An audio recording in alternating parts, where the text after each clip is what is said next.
Kinshasa na biso, réalité ya banaki, réalité ya banaki, réalité ya banakino.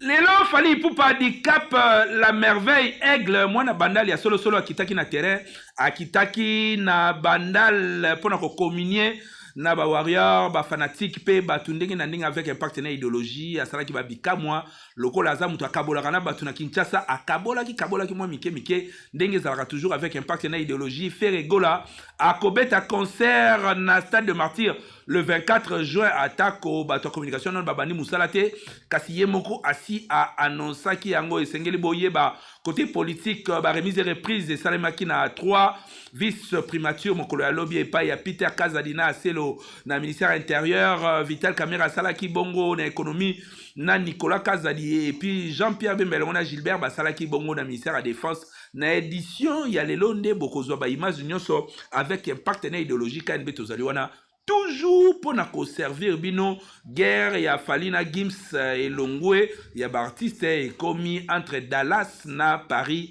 nini eleki ezaka makambo Kinshasa elekaka na Kinshasa soki na opportunité na Kinshasa moyen oyeba ezalité. Rapatriement des sièges dans la République démocratique du Congo, il y a Union africaine, il y a télécommunication, et Zali bon à l'ordre du jour, et c'est que le secrétaire général, il y a UAT, il y a Mama qui m'a lobby, et pas il y a ministre, il y a poste, télécommunication, nouvelle technologie de l'information et de la communication, Augustin Kibasa Maliba, avec un partenaire idéologique, les Kanaki Nenganini. Bon, dans le reportage, il y a Faso Kirobé. Rapatriement, il y a siège, il y a Union africaine pour la télécommunication. Awa na Kinshasa, secrétaire général John Omo, oyo ayambamaki epa ya ministre ya Petentik Augustin Kibasa Maliba, mokolo ya mercredi 29 mars 2023. Nasima ya kokuta na bango kuna na Washington oyo ezalaki na mwa ya juin 2022, esika wapi ministre Kibasa Maliba alobelaki makambu oyo etali kozongisa siège ya Union africaine ya télécommunication awa na République démocratique du Congo. Secrétaire général ya IAT ayambamaki epai ya ministre awa na bureau na ye ya travail na Kinshasa esika nini basololaki makambu ya lolenge na lolenge ezalaki mingi kaka pona kozongisa siège ya Union africaine de télécommunication awa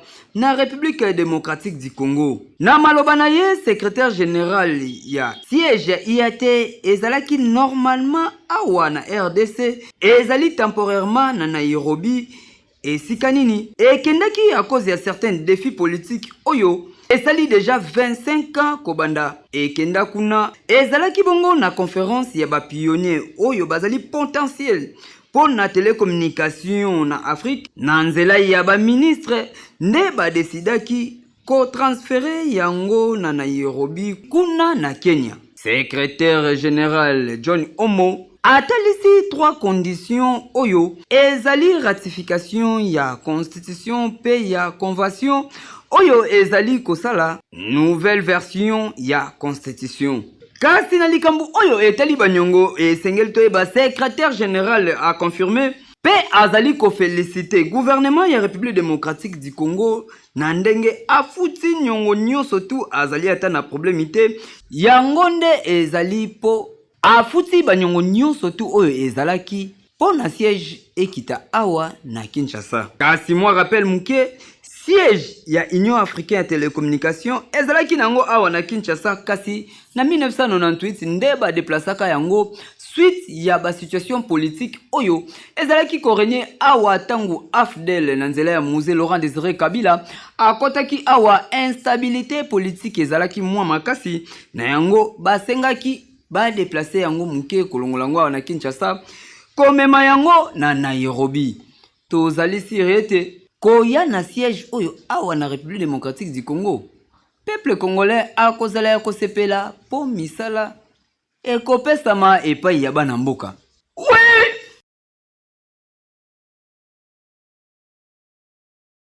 remise et reprise na vice primature ya économie Vital Kamerhe nde akoti Nicolas Kazadi wa bane kosala intérim na ministère ya économie nde atikeli Vital Kamerhe bâton de commandement ye alobi ayende na masolo ya ba réforme balobi baza ko benga mikolo yo réformateur avec un partenaire idéologie Bolanda reportage ndenge epesami na cellule ya communication ya ministère économie. Remise et reprise et Salami Bongo na ministère ya économie entre ministre sortant Nicolas Kazadi na ministre entrant Vital Kamerhe le pacificateur. Kasi nyonso tu e bandaki ndenge ezalaka kaka tête à tête entre deux personnalités oyo ya gouvernement Nicolas Kazadi na Vital Kamerhe esika nini basololaki makambo ebele bango mibale. Liboso ya ba membre nyonso tu ya cabinet to pe ya gouvernement Nicolas Kazadi alobaki boye. Ezali esengo komona Vital Kamerhe ko remplacer ye nesika oyo azalaki ko travailler. Kasi asengi na ba agent nyonso tu ya ministère ya économie ba soutenir nouveau ministre Vital Kamerhe le pacificateur po musala ezali makasi na ministère oyo. Pe lisusu alobi ba chantier ezali ebele oyo ye atiki kasi ezali kosenga appui ya batu nyonso tu po na kotombola ministère oyo. Na kozwa na ye maloba le pacificateur Vital Kamerhe oyo azali président ya INC, ancien directeur ya cabinet ya chef de l'État Félix Antoine Tshisekedi Tshilombo akumisaki nzambe po a permettre ezala Nicolas Kazadi nde atikeli ebonga ya ministère oyo po ba travaya uta bamvula ebele na ba cabinet pe partout ailleurs. Pe lisusu alobaki ete ministère ya économie ezali clé ya ba ministère nyonso tu po na kotombola économie ya mboka. Na sima na yango adresaki na ba agent nyonso tu ya ministère ya économie akota la compétence ya moko pe sima mususu oyo akozala incompétent ya kotravailler nesika wana akolongwa ezali te esengeli ko garder batu nyonso tu ata ozali ko travailler malonga te oza ko servir mboka na eloko te babomba yo kaka nesika wana yeba ete soki o travailler malamu te na ministère oyo okolongwa po mboka ezali na ba besoin ebele. Elekaki bongo mokolo ya mercredi 29 mars 2023 remise et reprise oyo esalemaki avec impact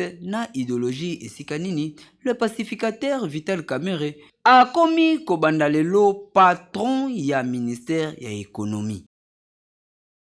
La vice primature ya défense Jean-Pierre Bemba Gombo azui ba fonction na ya lobby air ezali ya discours te air ezali ya musala bato ebele basepeli na ndenge Jean-Pierre Bemba koti esika wana ya défense mpona ko défendre mboka bato misu balobi déjà bazali kobenga ye sata 1 bato ya Kagame kuna kote ya ba rebelle ya M23 babani déjà kolenga ba détail bolanda na reportage oyo ya Faso Kirobe.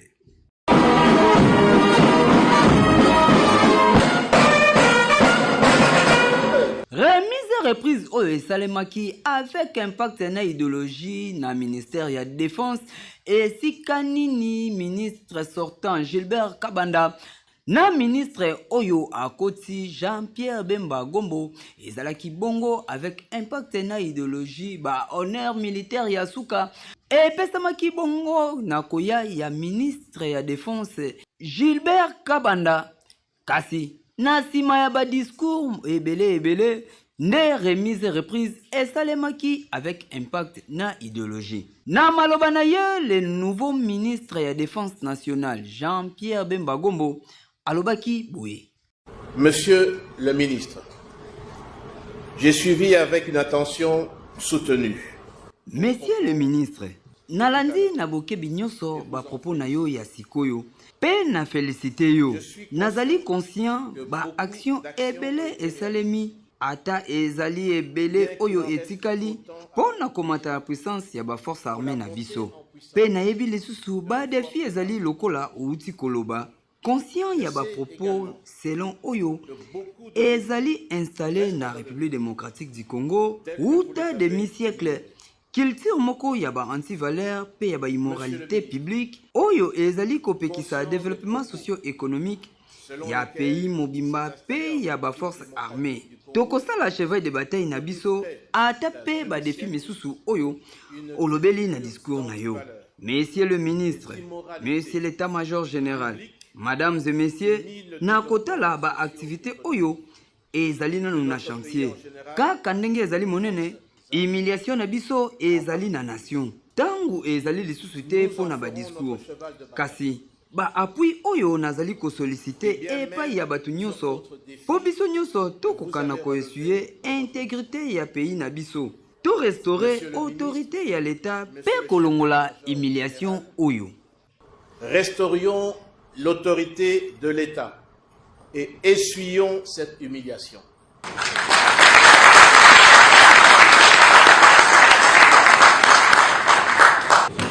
Représentant des Nations Unies na République démocratique du Congo Bintou Keïta azalaki clair bongo mokolo ya lelo na Nations Unies kuna esika nini betaki masolo ya République démocratique du Congo pe apledaki surtout ndenge Rwanda ezali ko imposer guerre à travers M23 pe a sengi na ba nation basala quelque chose pour la République démocratique du Congo. Décryptage et salami ya reportage wana awa et pa ya Fabrice Kirobe. Conseil de sécurité ya Nations Unies esalamaki kuna na siège na bango esika nini Madame Bintou Keïta oyo azali représentante ya Nations Unies awa na République démocratique du Congo na kozwa na ye maloba esika nini alobaki boye. République démocratique du Congo na partie est na ye ezali toujours menacé monde entier mobimba. Bayebi ete kuna batu bazali ko souffrir makasi po situation ya population ya partie est République démocratique du Congo ezali kokita na ndenge ba désordre ezali ko salema kuna na est République démocratique du Congo, rébellion ezali ko salema et pa ya ba groupe oyo bazali ko continuer kotake to pe ko menacer est République démocratique du Congo. Guerre oyo ezali kosalema na est ya République démocratique du Congo ezali bongo na Nord Kivu, Sud Kivu pe Ituri oyo ekoze bongo surtout na Nord Kivu 900 000 ba déplacés kasi ezali kopesa pasi pe mawa poko banda ba ataka hélicoptère oyo esala yete PAM atika koya ko soutenir population ya Est République démocratique du Congo na ba financement kaka ndenge ezala. Nengo Madame Bintou Keïta asengi na monde entier ba soutenir ba déplacer ya Est République démocratique du Congo surtout mingi ba femme pona ko assurer protection na bango ko financer plan oyo ezali ya action nationale ya prévention pe ya exploitation ezali kosenga bongo 2 millions de dollars pona ko soutenir ba activité oyo ezali pona crise ya bitumba oyo ezali koze epai ya M23. Monsieur Georges Ngonzola oyo azalaki kuna kasi na maloba na ye asengaki pe na Nations Unies basala na lombango po population ya République démocratique du Congo kimia erenye kuna population nyoso oyo bazali en déplacement bazongela ba activité na bango to pe bazonga na bisika na bango na kimia nyoso ezalaki bongo pe na présence ya représentant ya Rwanda pe na oyo ya Uganda bazalaki na conseil de sécurité oyo. Mikolo ba passeport ezali ko bimate bato nyonso bazali ko kene ko salisa kuna foin botu na nini ba ndeko ya ministère ya affaires étrangères bazali na grève mokolo ya lundi ba panzaki biloko kuna ba ndeko eseki ko ba ke grève topé ko réclamer ba droit ezali bongo droit kasi ko panza ezali bongo indiscipline wana ezali bongo ba infraction o ba ko kangana ngo batu bolanda ndenge elekanaki kuna pasi pe mawa ba ndeko ebele bazali pénalisé.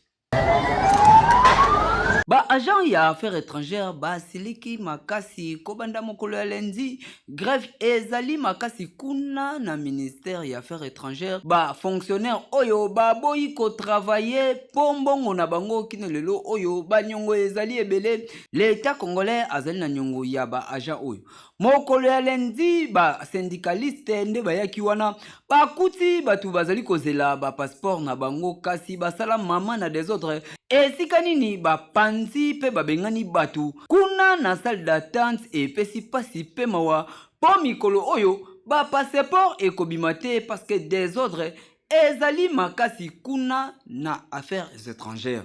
Ezali malamu te ko penalize to pe ko handicapé bana ya mboka na lolenge oyo. Gouvernement ya République démocratique du Congo sengeli otala likambo oyo po congolais azala à l'aise na mboka na ye.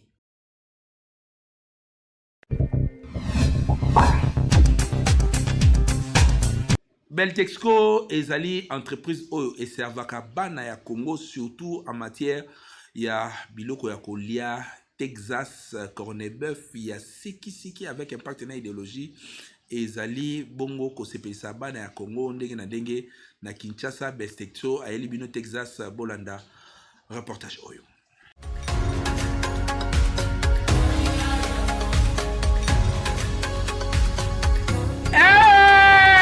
Nalia Corned-Beef uti Beltexco te nalia Corned-Beef nini lisusu Texas yango yo. Beltexco ayeli lisusu bana Kinshasa ngombe na ngombe latadi ya ngombe Corned-Beef oyo okoki kolia yango onali bana spaghetti na formule nyonso oyo bana Kinshasa bayebi. Corned-Beef ya solo Texas oyo bana ya Kinshasa bamesana na yango latadi ya ngombe. Texas esalami ya munene pe ya mukie nyonso na ndenge ya kantite oyo kolinga kolia na yo na libota na yo. Beltexco a pris opportunité malamu ya kosala choix ya kolia ngombe batia na linzanza babengi latadi ya ngombe. Latadi ya ngombe ezali ngombe na ngombe ye Texas Corned-Beef oyo babengi halal ezali ngombe kitoko batia na boîte nyonso ezali ba Corned-Beef Texas nga na benga nango latadi ya ngombe ngombe na ngombe euta Brésil. Bokanisi esili tente Beltexco ayeli bino latadi ya ngombe mususu na kombo ya Oxford elengi nango deja batia matungulu na kati okosepasa lisusu eloko te musuni balambela deja bien mundele otie kaka na sani mbala moko na loso to na spaghetti to na fufu nyonso ndenge okolinga kolia yango to na lipa ekoleka kitoko. Corned-Beef Oxford ezali Corned-Beef oyo eyebani Congo mobimba mpona nini po à la seule différence ezali mundele esa atiela oyo deja matungulu na kati yazana matungulu na ye deja na kati yo kosala so dépense mosusu euta mboka Brésil balamba ngo kitoko okoki kochauffe yango te otie na sani aza misuni azali kobimisa yo saveur ya ngombe azali kobimisa yo odeur ya ngombe ata osukoli maboko te otamboli na balabala mutayebi deja koliaki ngombe mpona nini pote yango ezali qualité supérieure. Ya boye nanu ezala te kolia malamu biloko ya qualité surtout ba Corned-Beef oyo uti na Brésil cadeau signé Beltexco oyo azali koassure toujours sécurité ya kolia na bino kolia kitoko santé kitoko libota mobimba elengi na elengi ekeyo. Oui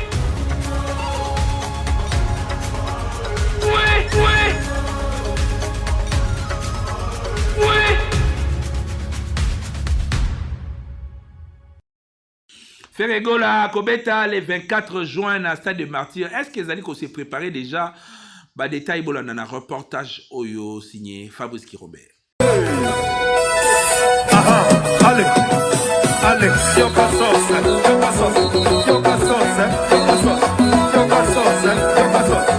Jésus de Niance Ferregola le padre a Kobeta bongo mokolo le 24 juin kuna na stade de Martyr.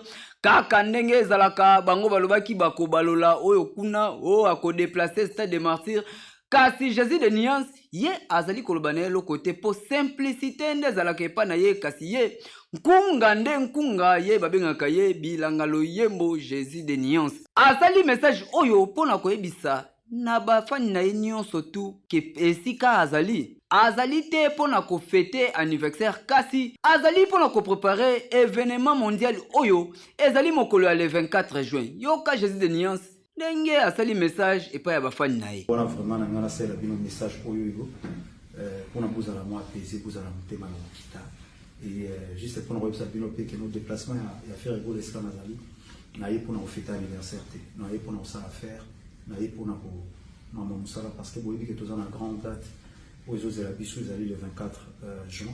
Donc na ye penza mingi pona mosala ya 24 juin déplacement na biso na mo équipe tozana mo ya motoye.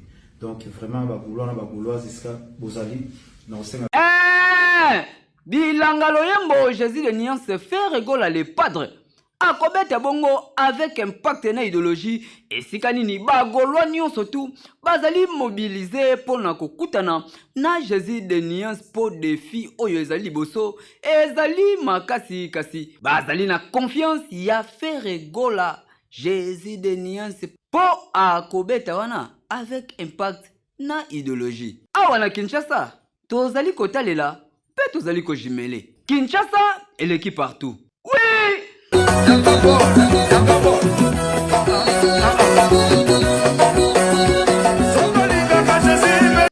Ndenge tolobaki na ebandeli édition oyo Fally Ipupa Handicap la merveille aigle akitaki na terrain avec impact na idéologie question ko communiquer kaka na ba warrior na ye na communication babengaka yango kasi de masse, c'est-à-dire actualité zobetama ndenge mususu kasi ye abimi na ye ko lakisa na batu que azali ko solola na base na ye na public na ye sans problème o nyonso bino bozali koloba na ba réseaux sociaux alobi yala bye.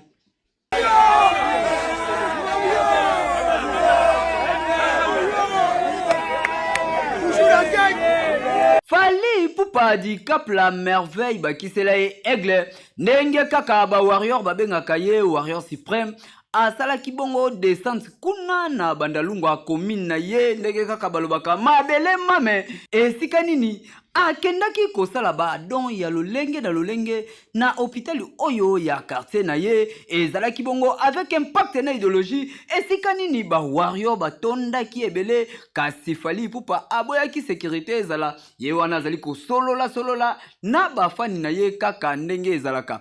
Malgré polémique ezali awa na Kinshasa topé na monde entier entre ye na maître Gims kasi Fally Ipupa alobi azali na ye na problème te ye oyo musala na ye ezali ya kosolola na bafani na ye po azalaka pembeni na bango ezalaki bongo na commune ya Bandalungwa mokolo ya lelo avec impact na idéologie Handicap la merveille ye wana aigle azali kosolola na population na ye. Kinshasa et l'équipe partout. Oui!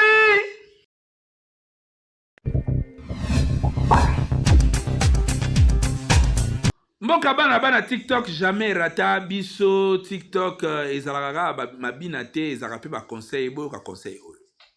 Salut les amis, parole du jour. Tout à l'heure on est dans la chambre, si qu'on est dans le salon. On a remarqué dans la chambre, mambo est dans le salon na eba été. Depuis dans le salon, mambo est dans la chambre na ebi sauté. Maintenant quand on a kumoko. Même moto na ka yeba na passé. Na même non na à cause de la présent mot différent au yeba kala. Tika cause la professeur à histoire ya ba vie ya bato. So za sona mutute, wa sona droit beteli solo na été. Tu n'as plus le droit. Ya beteli solo ne parce que ça sona été au maîtriser été. Pas du peuple dans cette n'est le cocanité. Même moto mais quoi changer. Na carte dictionnaire ba tia mon changement. C'est pas pour rien. Tant sous départ nous ça que moto on a changé.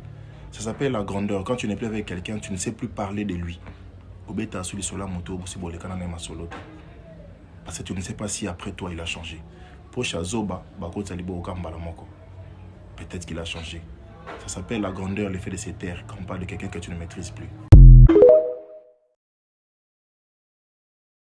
Tom Nasuka ya KNB alelo nazaki na plaisir ya ko présenter bino yango bo continuer ko landa biso na ba réseaux sociaux na biso chaîne YouTube KNB News pe na page Facebook na biso KNB na Twitter na biso pe surtout na TikTok nde mikolo eza ko yinda na nenga ko sakana te bo continuer ko zala fidèle na KNB jamais to ko décevoir bino parce que actualité ezalaka nde awa to lukaka buzz te mais to informaka nde bino po boyeba nyonso o ezali ko lekana Kinshasa pe na mokili mobimba KNB tozali Magazino